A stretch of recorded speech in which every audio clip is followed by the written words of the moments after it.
Hi guys, how are you doing today? I want to speak about the truth today. I see that this lockdown actually has given a lot of us the opportunity to break free from the rat race so we can put our life on pause and we can start reflecting on it.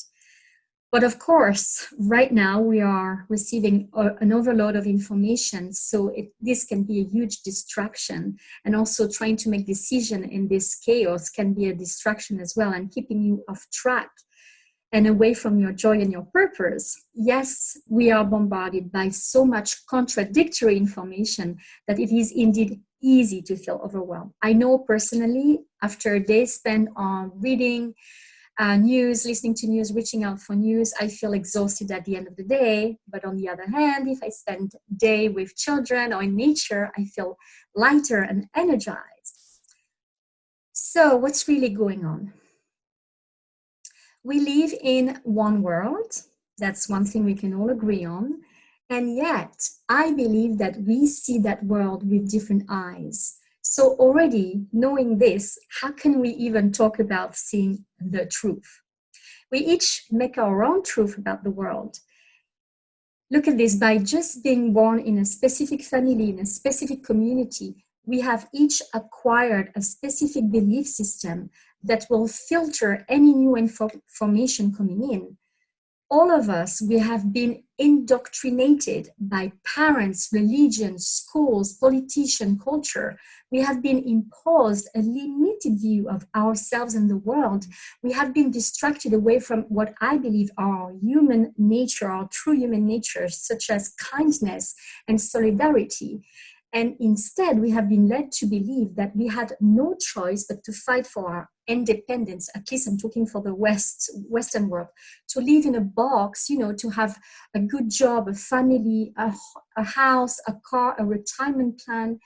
We have been so used to this vision of the world, as I say, at least in the West, that now if another information comes in with a new vision of the world, and if that is presented to us, that is so new, it challenges our own belief and our ego feels threatened. So each individual has their own belief system, their own systems of thoughts and feelings that is very unique to them. And this influences what they perceive and thus their conclusion on what is true and real for them. Think about it. You will never find anyone else like you in the whole universe. Nobody has ever walked your path, and thus you will never find, believe you me, someone that will agree 100% with you 100% of the time. It is a fact. It is impossible. So if you are confused right now and do not know who is right and wrong in the media, for instance, just be an observer. Gather information from different sources and listen to opposing view. This is how you're going to have a wider picture and be able to make up your own mind. If everyone was always thinking exactly the same, there would be no civilization and no evolution. We are meant to each bring different perspectives so we can all expand from this explosion of variety, of the multitude of perspective that is the fun of being in an expansive universe. So if there was only one perspective, imagine what that would be. On the contrary, we would be all stagnant. Not only stagnant, but we would be bored. In 2018, I wrote a book called Peace in School, The Way to Peace, Peace on Earth. And I present a program to help people, and especially children, and it focuses on self-empowerment and on developing harmonious relationship with others. And so I have one exercise that I use for teaching tolerance. I bring a Rubik Cube. I don't know if you remember, I don't have it with me right now. And I place groups of children in different, to look at it from different angle. So the one group who sees the red face of the Rubik Cube is going to say that the Rubik Cube is red. The one who's sitting towards the face that is yellow is going to say that the Rubik Cube is yellow. And so by doing this, the children understand that each group is right and that each perspective is indeed a part of the bigger picture of what the Rubik Cube is as a whole. We are each exposed to different sources of information. That's also a different thing. we are not attracting the same type of information to start with.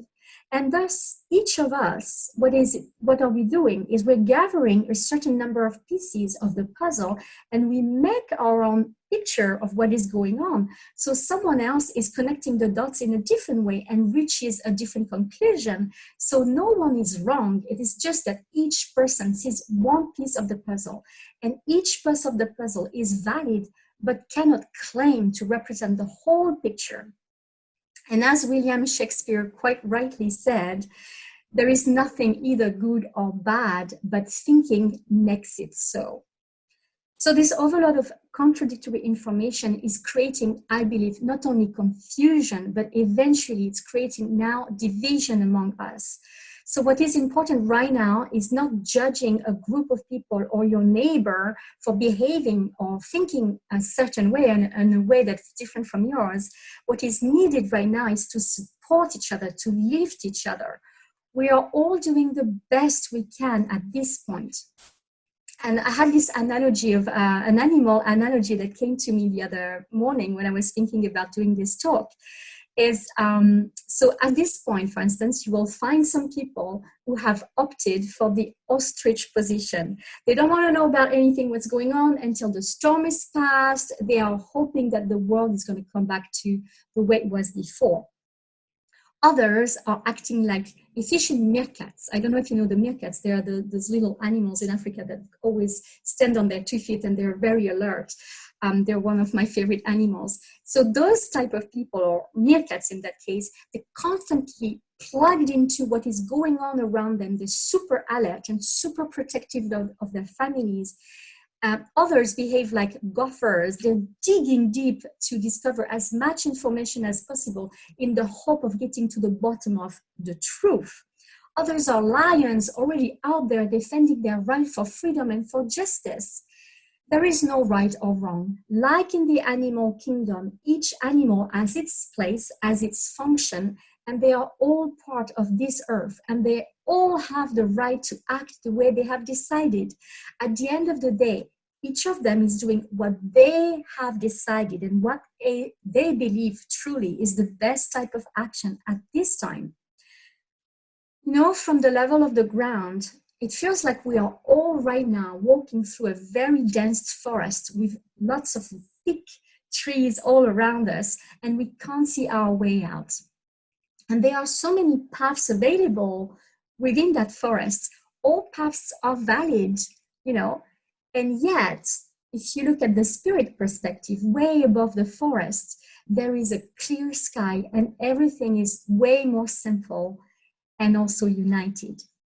So I would say when you come across certain information, it may or may not make sense to you. It depends, of course, also on your level of awareness and consciousness. Some of us have been through dark journeys of the soul, that's my case, and these type of people have woken up and have a greater perspective on what is going on right now. Others have been following the mass media narrative, and when they come across information that challenges so much their status quo, their ego will naturally resist the change. In fact, the exposure to another story about who we are as humans will be so shocking to their mind that they won't even be able to take it, and they will automatically shut down. I believe that for many years now, a large part of the population has been kept away from actually critical thinking, from a school system that dictates us and what to learn and how to think, to a mass media platform that keeps us entertained with what I believe is not always the highest level of human intelligence. A lot of us have had their natural thinking process dumbed down, sorry to say. So suddenly we are confronted with a global situation that requires us to make sensible this decision, not only at a personal level, but at a planetary level, and we are lost. And the thing is, if we stay in fear, we shut down our ability to think clearly, and we cannot access the reasoning and the intuition that is necessary to make sensible decisions. So we ask ourselves right now, what shall I decide? What information shall I follow? Who shall I trust? And what shall I think, or what shall I believe? So one thing first, guys, do not believe a word I say. Just take in information, even from me or from anybody you hear out there, doesn't matter where they're coming from, and think about it. Don't just accept everything just like that. So how do you decide really what's working for you or not at this point in time? I think it's important to follow what resonates with you, what resonates with your higher inner truth. Follow your inner compass, which is in your heart, of course. So, of course, we have not really been taught to trust and follow our emotional guidance. I would say quite the opposite. We've been turned away from that. But at the end of the day, that is what is going to guide you in the right direction. So then you will know what to do. So do what is right for you and respect also other people who are guided also by their own guidance system. If your neighbor doesn't feel like wearing a mask, maybe he has a good reason for this. And if it bothers you, then avoid being next to him, but don't criticize his decision. So when you meet someone that is exposing a different perspective to what is going on in this world, just accept the exposure. Listen, just be open to the possibility that this could be another valid vision or perspective. Open your mind to fresh ideas. Let it be stimulating for you. If everyone thought the same as you all the time, trust me, life would become boring like hell, and you would quite simply stop evolving and growing. So listen, and then choose what resonates for you and adopt the idea that feels useful for you. And if not, move on and respect the person for where they are at. It is important at this point to stay in the eye, in the middle of the storm, and to listen to your inner truth. This is where you can make sound decisions about your future. Now, one thing that can help you decide between one worldview or another out there is to first sit down with yourself and reflect on the old words. I'm going to call it old already. List down all the things that you felt were not right. So for instance, I don't know, for me it would be poverty or pollution, for instance. And then on another page, write down all the things that you would like to experience if you were living in a new, better version of Earth. Explore and dream a little. Write your own dreams for yourself and for humanity. And then remember the law of attraction. What you focus on expands. So then focus on what you want to attract in this world. Focus, I don't know, on freedom, self-empowerment, love, health, and abundance for everyone. See each person being taken care of. See the planet and the environment being taken care of, for instance.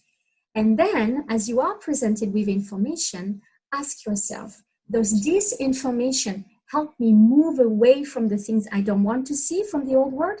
And does it move me forward and towards the kind of life that I would like to live?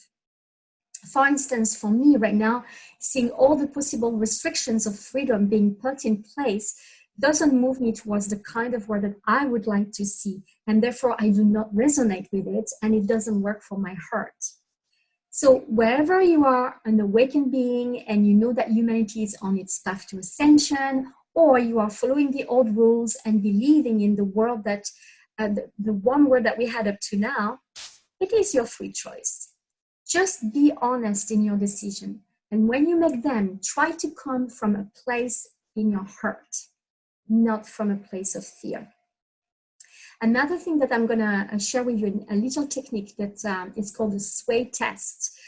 This is something that you can play with to access your intuition, and you can actually tell if something is true for you, resonates with you or not, when you're making a decision about who to believe or not, or what information feels right or not to you. So the sway test is basically being standing on your own 2 feet with your feet not too far from each other. And then just picturing that you're like a bamboo in the wind. So you're able to swing back and sway back and forth. And then you can start by saying your name. So for instance, for me, I would say, my name is Chantal. And then my body will naturally go forward because that's a yes. all my cells in my body, which is the cells and your subconscious are basically the same thing. And so you're going forward, and therefore you're saying, yes, that is true. Now, if I go back to normal and I say, my name is Madonna, my body is automatically going to go backward, because that's a no, it's not true. So this is where you can access your intuition. So next time you have some information out there you're not too sure about, just do that, try it. It's pretty fun, and you can use it to answer any questions in your life. At the end of the day, what I believe right now is important is to respect the diversity and the uniqueness of each person, while remembering that we are all in this together, guys. Together, we are creating this human family, and we are creating a symphony. I think of an orchestra with all different instruments. And maybe right now, the symphony that we are playing together, each human being, is creating a bit of a chaotic music. But I do believe that at some point we will reach an harmonious sound between us. Soon, I hope. We are now all part of this huge human experiment. It is an opportunity to bring new perspective and offer new visions about the way we would like to live on Earth. So stay positive and open up to the possibilities. Take time to also raise your vibration and explore your own passion. Take time for yourself. And just a little shout out to my fellow light worker. Remember, it is not your job to rescue anyone.